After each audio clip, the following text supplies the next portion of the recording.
We're going to talk Batman v Superman Dawn of Justice once again. And I seem excited because I'm still talking about people who are writing reviews, talking positively about the film. Let's start off with the Masked Rambler.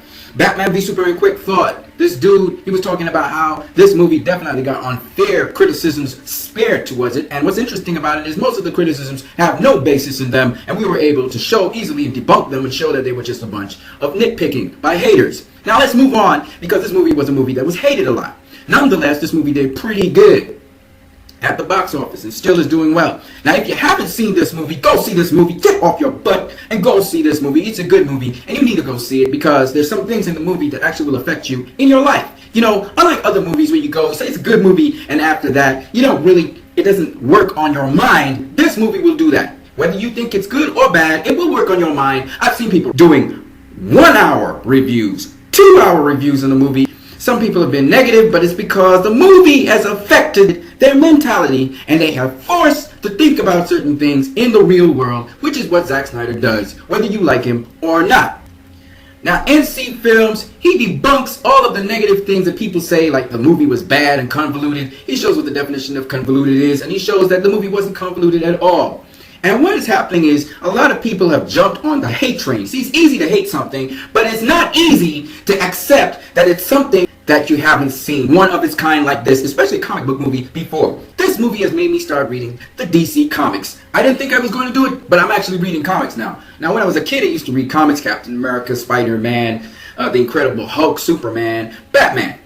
But of late now, I've gone back to reading comics. I went online and started looking up all the different comics, and it's really interesting how the comics are so rich and they have so many plot twists and turns, and they talk about social issues, and they cover a lot of things in one comic book. And I thought it was amazing. Not just Frank Miller's comics, but all the comics by all the other different comic writers. I've started to read up on Wonder Woman, Superman, Batman, Swamp Thing, you name it, I've started to read it. And it's really amazing how this movie, it makes you have to look into research. Even when they look at the deleted scenes, it makes you say, what the heck is that? Now you have to actually go and look deeper into the folklore than just the superficial things you know about movies. And that's what this movie is doing for some people. It's making them go and read the comics. And for most people, they know that Michael Keaton Batman, the Tim Burton Batman in 1989 forced a lot of people to go read Batman comics. Oh, it's Comic Book Nation. He was just talking about how, you know, they said Batman was a flop at the box office, but actually another movie, which just came out recently, had a bigger drop than that. Officially, Aiden, he liked the movie. He rated it, I think, 75% or 7.5 out of 10. And he thought that the movie was a pretty good movie. So he talked about all of the, I think, the top surprises in Batman v Superman. He really liked the movie. He said he enjoyed it a lot. And finally, we have this guy, his Devious and Sanity Film Reviews, Dominic.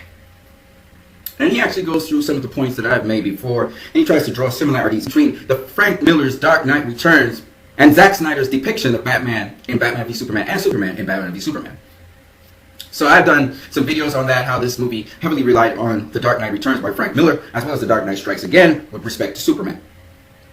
All of this I'm saying to tell you guys once again, all these lies that they said it's not based in the comics, that's a lie. They said that this film was one which was packed too much and it was congested, so he couldn't follow the plot, that's a lie. They said there were a lot of plot holes, that's a lie. They said that most people didn't like this movie, that's a lie. The guy said, you know, the most popular DC novels, The Dark Knight Returns, and I believe it's The Killing Joke, they are both extremely dark and there is no humor in either of those comics, okay?